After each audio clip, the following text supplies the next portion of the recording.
Welcome to the Williston Development Review Board meeting of September 23rd, 2025. This meeting will now come to order at 7 p.m. My name is Nate Andrews, Chair of the DRB. Please silence your phones and devices. For Zoom technical questions, contact planning staff through Zoom chat. I'll begin by taking a roll call of DRB members in attendance this evening. Scott Riley. Here.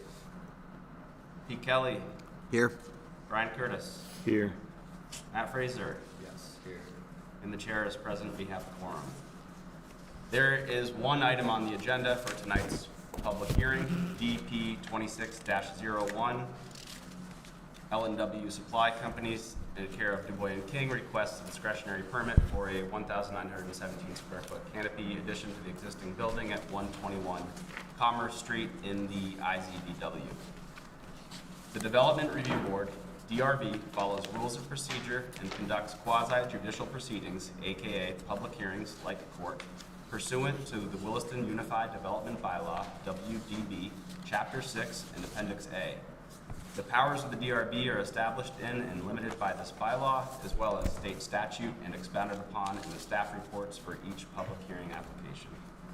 As volunteer public officials, we are held to the standards of the Williston Volunteer Policy and the Williston Conflict of Interest Ordinance. For any public hearing item tonight, does any member wish to be excused on account of a public conflict of interest? Hearing none, does any member wish to report an ex parte contact? Ex parte contact means communicating with or receiving a communication from any person in regard to an application on tonight's agenda. Hearing none, the first order of business is the public forum. Does anyone in attendance have a question or comment for the board not related to an item on the agenda? This could be anyone in person or on Zoom. There are no attendees on Zoom. Okay. In that case, we will open the public hearing.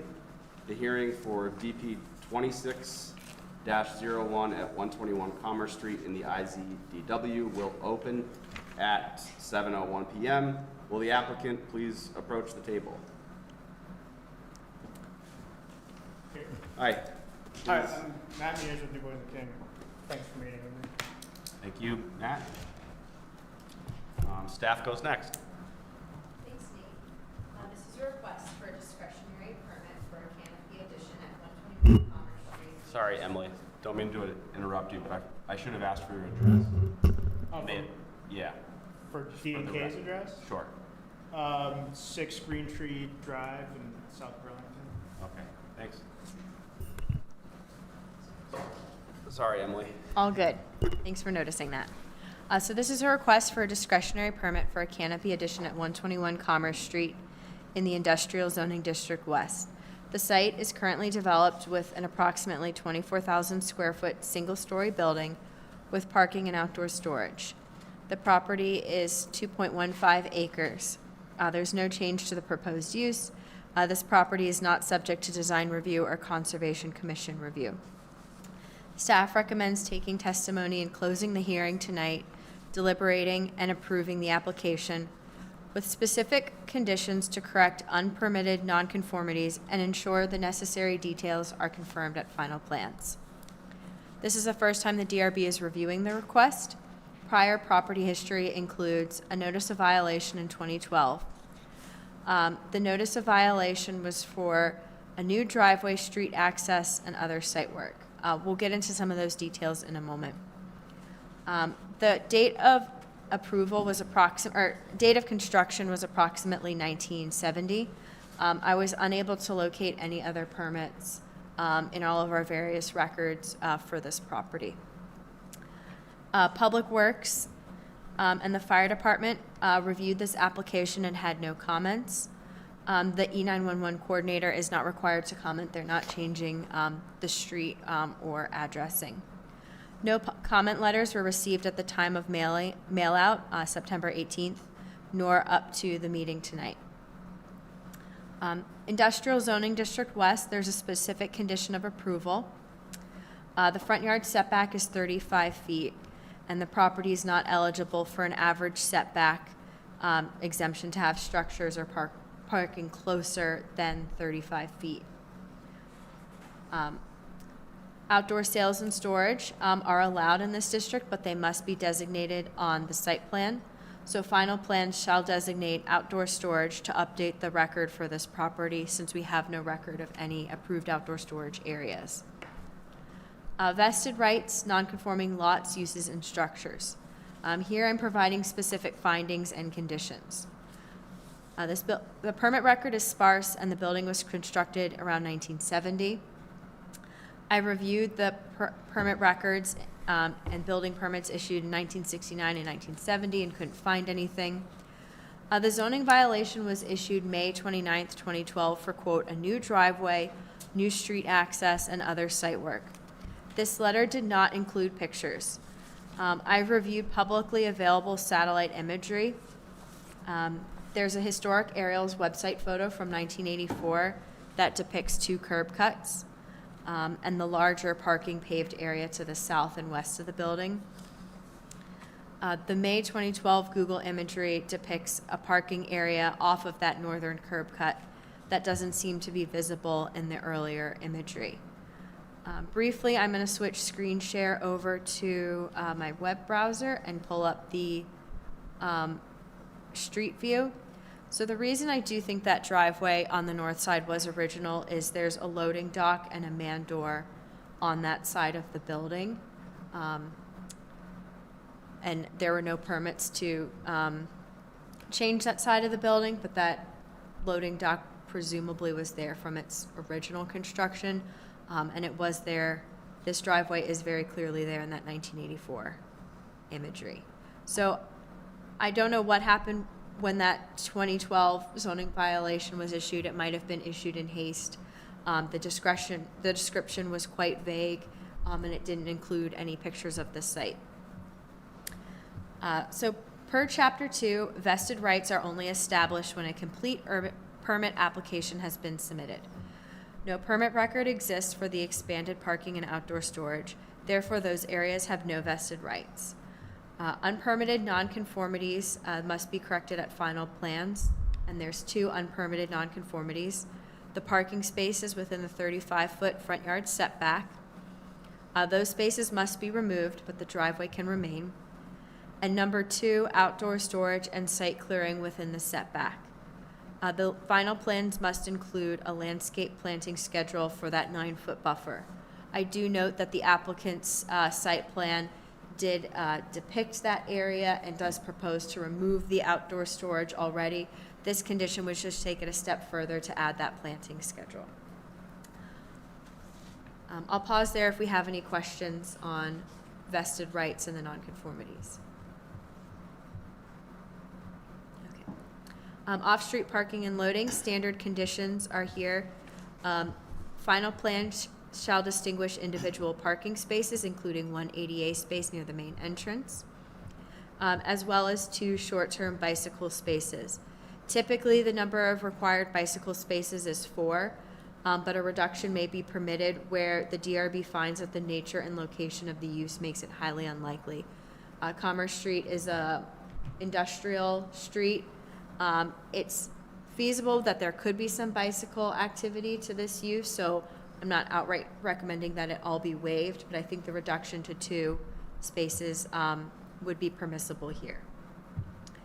Staff does not recommend correcting the long-term bicycle parking or end-of-trip facilities at this time because no changes are made to the use or existing interior of the building. Landscaping, there's a specific condition of approval for a 9-foot type 3 informal planting buffer along that northern property line. Particularly, those plantings are needed in approximately 150 feet span where that clearing took place. The remainder of the property line is vegetated, as are the property lines to the south and the east. To the west would be the street tree section where final plans shall include 2 to 3 street trees. They would be placed between the 2 curb cuts. Outdoor lighting, their application did include fixture specifications, but we do need a lighting plan that confirms the location and confirms some other metrics in the lighting chapter. What follows are findings of fact, conclusions of law, and conditions of approval. The bolded conditions are the specific ones to address the outstanding items. However, there's no specific points for the DRB to modify unless you would find that to be necessary. Thank you. Thank you, Emily. Are there any questions from the DRB? Okay. Applicant, Matt, do you have any questions or comments for town staff, for Emily, or for the board? I guess we're just curious. We knew about the storage on the northern side, and that makes sense. So they already started removing some of the materials they had stored there. And they'll eventually get to returning that to grass. But the front parking was a shock to the client. So they're nervous about removing that parking. They don't feel like they'll have enough parking on their side lots for their employees and for visitors while maintaining a route for trucks to come in and drop off materials and such. So they'd like to request a variance for that 35-foot setback for that front parking, if possible.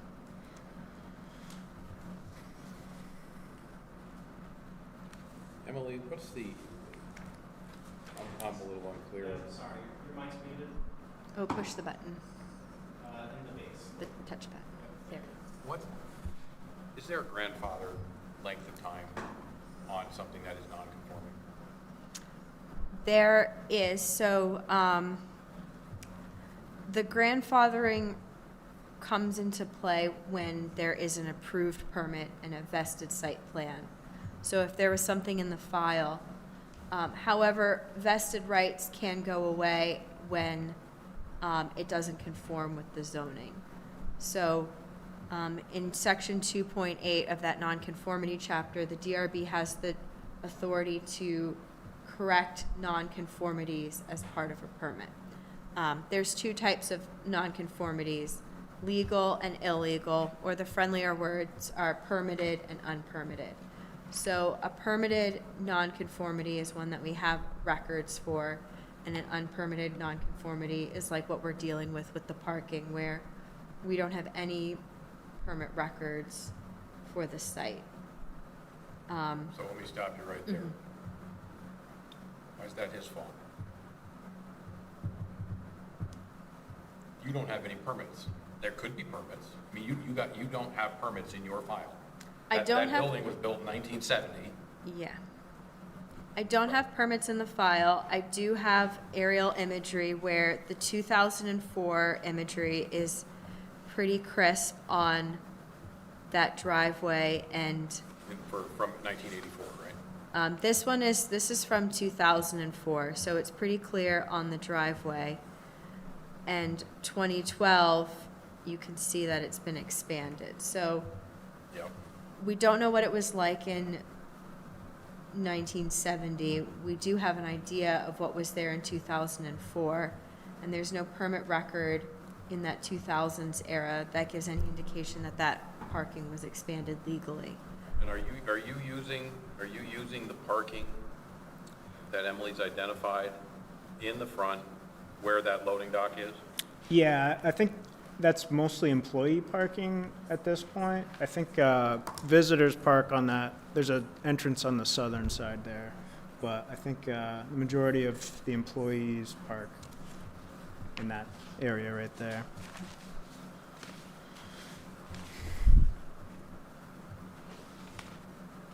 So there is no length of time. You know, in Burlington, it's 15 years. Right, we do also have that 15 years. That's 15 years to enforce on a violation. So if that property has been in violation for 15 years, I can't go out and issue a zoning violation for it. But that also doesn't give the applicant the same right to say, hey, it's been there for 15 years, I get to have it as a vested right, as if it was permanent. Still non-conforming. It's still non-conforming. Okay. Emily, do you have a slide that shows where the 5-foot setback falls on this? I don't, I'm pulling up our Access GIS map. Matt, have you looked at any other ways of incorporating parking spaces that are outside of the setback? So I do have a plan here that shows the 35. If you want to take a look at it, I could pass that over. Sure. Yeah. So there's like a couple spots. Thanks. I think, yeah, so like technically they could probably. I'm sorry, Matt, you're not being heard by the folks on Zoom. Oh, sorry. Yeah, yeah, Yeah. I can use the annotate tool if you want to talk, and I can do my best to highlight. So it appears, it's possible that maybe we could keep a couple spots from that parking lot that would be outside of that 35. Is this the same as what's up there? No, I think that's different. So we actually showed like a 35-foot setback for the entire Commerce Street, just kind of getting an idea what the other properties on the street look like, what they use for parking.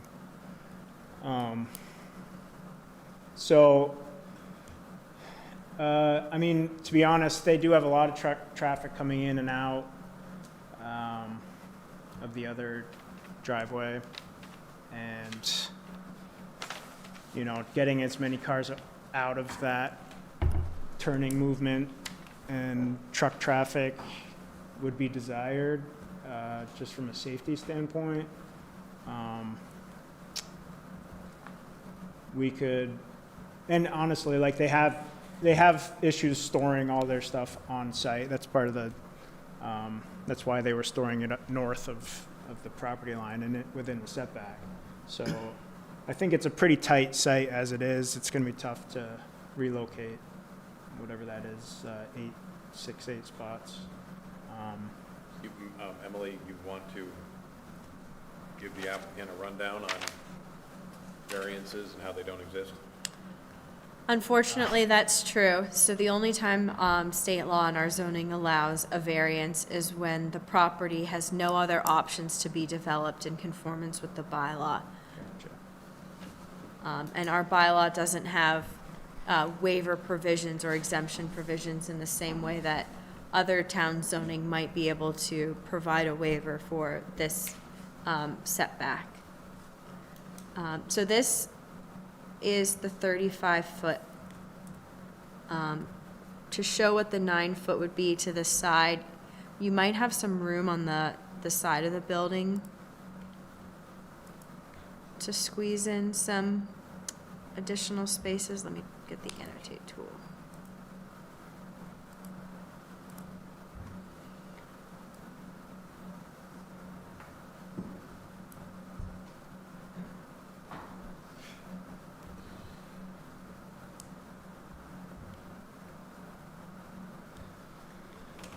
So it sounds like we're going to be limited by the bylaws, which I'm sure you expected.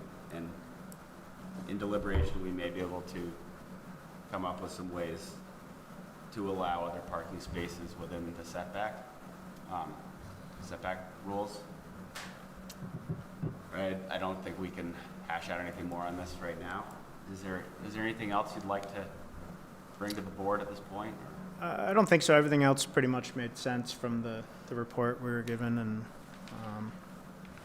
really no further questions, I don't think. Okay. So looking at that southern property line, theoretically, they could expand outdoor storage and parking areas up to the red line, which would be that 9-foot buffer on the south side. If that's something that they were interested in doing to add more parking, I would recommend a continuance so they can revise the application. Do you have a preference there? Do you want to consider that, or would you?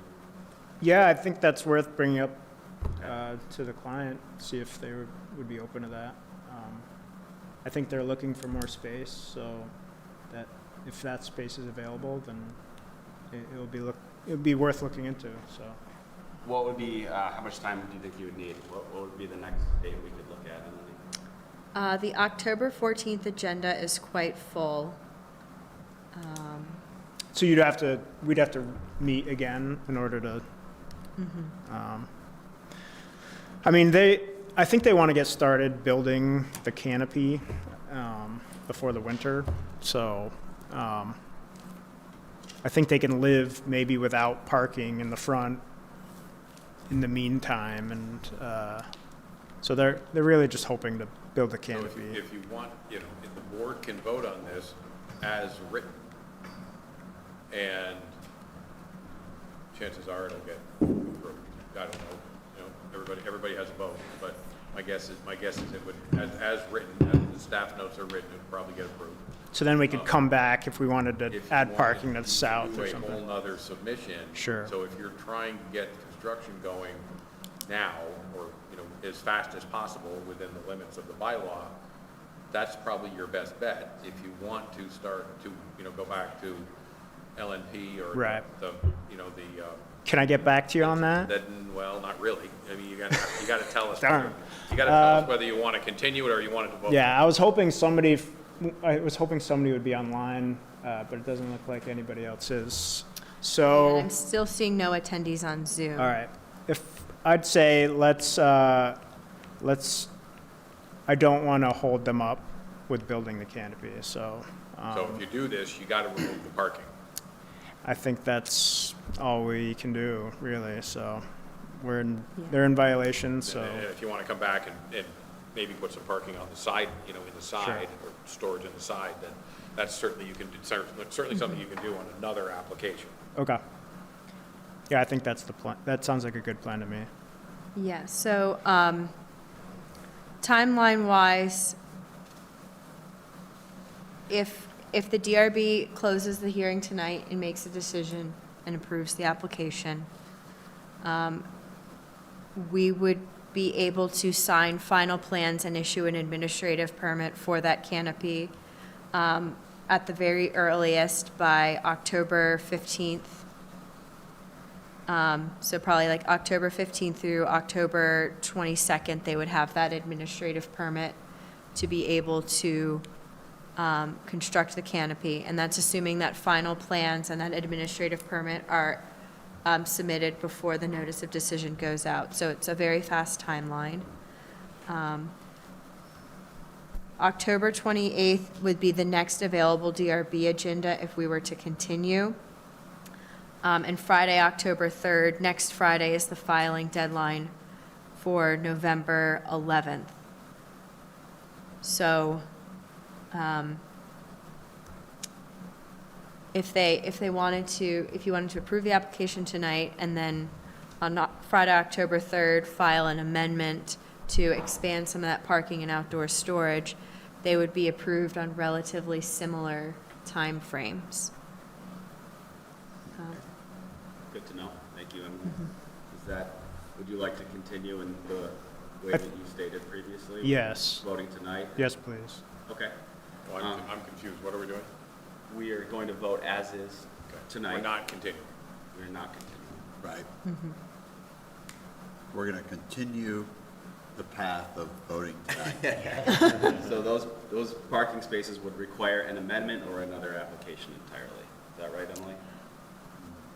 Right, it would be filing a new discretionary permit. It would be an amendment to this discretionary permit.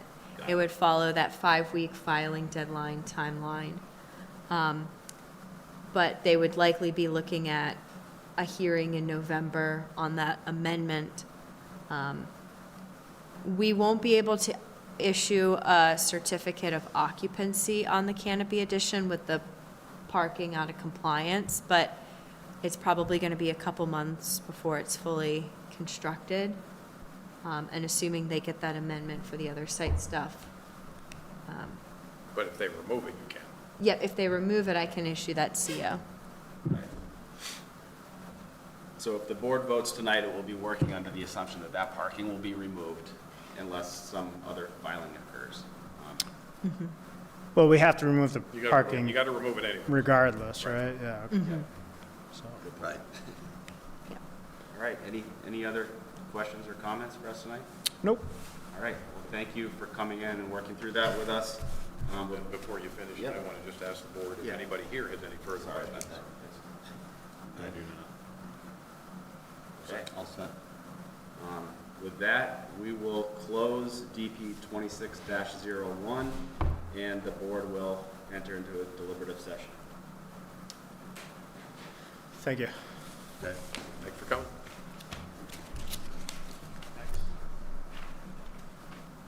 Okay, the DRB has come out of deliberative session at 7:36 PM. Is there a motion for DP 26-01? Yes. Thank you. Go ahead.